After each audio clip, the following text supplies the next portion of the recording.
All right, hello wine drinking people. It is Friday, July 2nd. Second day of July. Well, actually, Southern Wine and Spirits extended June one day for their sales purposes, so it's actually the first day of July for the folks at Southern. Now for what I drank yesterday. But first, what I drank yesterday. What I drank yesterday section of the show, and that's what we're doing right now. What I drank yesterday. Now time for what I drank yesterday. And we did have some people stop in for the What I Drank portion of the show here yesterday. A couple of suppliers. It wasn't a record day, but we did have Felicia stop in. Felicia works with Truchard Wineries. She's with a broker for this winery. She's got some other really nice stuff. The Striped Bass label, a new product, the Sauvignon Blanc from Carneros Napa. This is from Truchard. Kind of a unique label with a bass and a base on it. Of a play on words, but the Sauvignon Blanc was nice, clean, some white grapefruit citrus, a little gravelly minerality, very fresh on the tongue, perfect for the summertime and perfect for your wallet at $13 and change, a really nice little value. And then some interesting wines from our friend Jim Clendenen at Bon Clement, Jim Clendenen, which this is his Clendenen Family Vineyards label, and he's got some really interesting varietals that Jim has been working with for years. One of the best Nebbiolos that I've ever had from California was during a visit to Jim's winery. It was a barrel sample, and the wine actually tasted like Nebbiolo from the Piedmont, which you really don't get outside of the Piedmont very often. But he has a Tokai Fulano in this label that was excellent. Wow, a lot of like crushed rock kind of minerality, white flowers, white pepper spice, melon fruit, very unique bouquet on this wine. Very similar to the grape. It's from Italy, Tokai Fulano from Friuli, and actually today it's just called Friulano because of the dispute between all the people that make a wine with Tokai on the label. The Hungarians got to keep Tokai. The people in Alsace had to take it off the label, and the people in Friuli had to take it off the label. So maybe he should just call this Friulano. In this country, we can pretty much do whatever we want. We've got the big guns in the United States of America. So, Tokai Fulano, a really nice little wine, and a long finish on this wine, too. Very complex, a wonderful texture, like a heavy cream.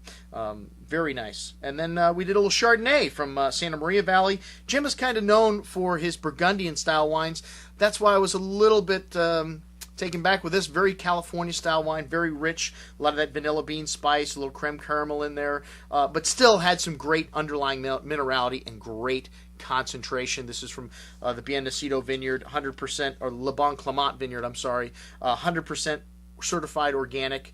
Most of the great producers today have gone by that way of farming very naturally and not putting poison on their grapes. We usually don't want to put poison on anything you're going to eat. It's a good rule of thumb.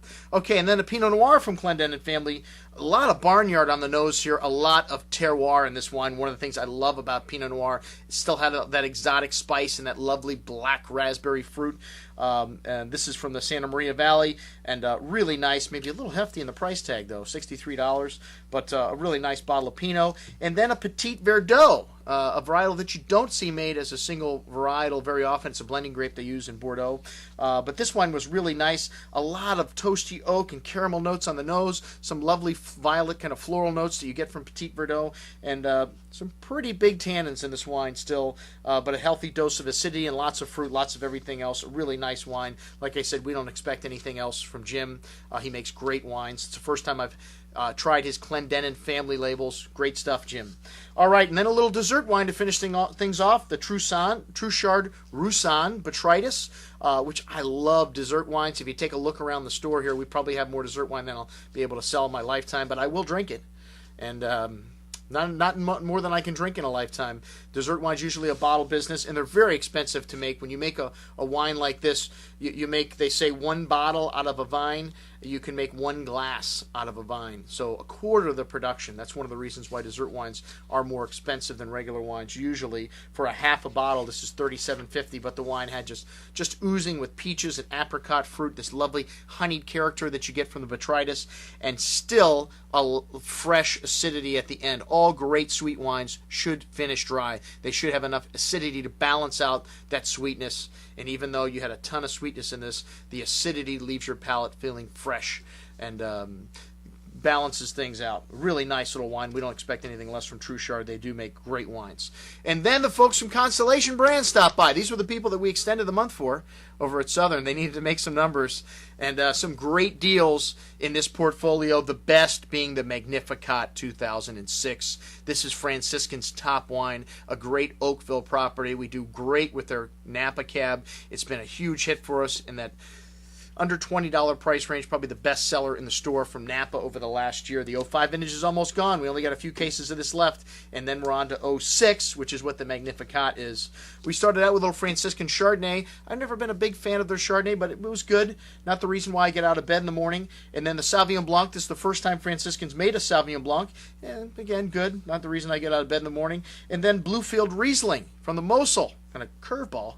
That Riesling in there. It was okay. And then Franciscan Magnificat. Oh, I'm sorry, we got the Nobilo kind of squeezed in there too, which is a huge brand that you can find in Publix. And they make decent Sauvignon Blanc, but the first couple wines were kind of a yawner. And then the Franciscan Magnificat. This wine is excellent.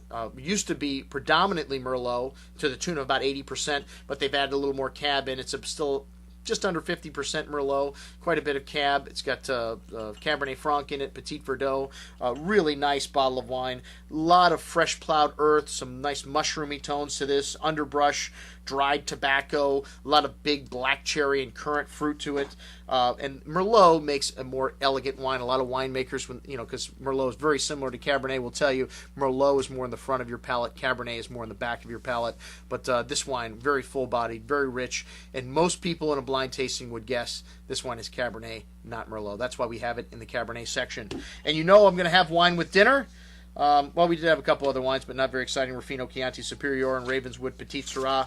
But last night, I finished off this stuff and that we had in the store in the What I Drank Yesterday section, these Blackbird wines from the Oak Knoll Vineyard.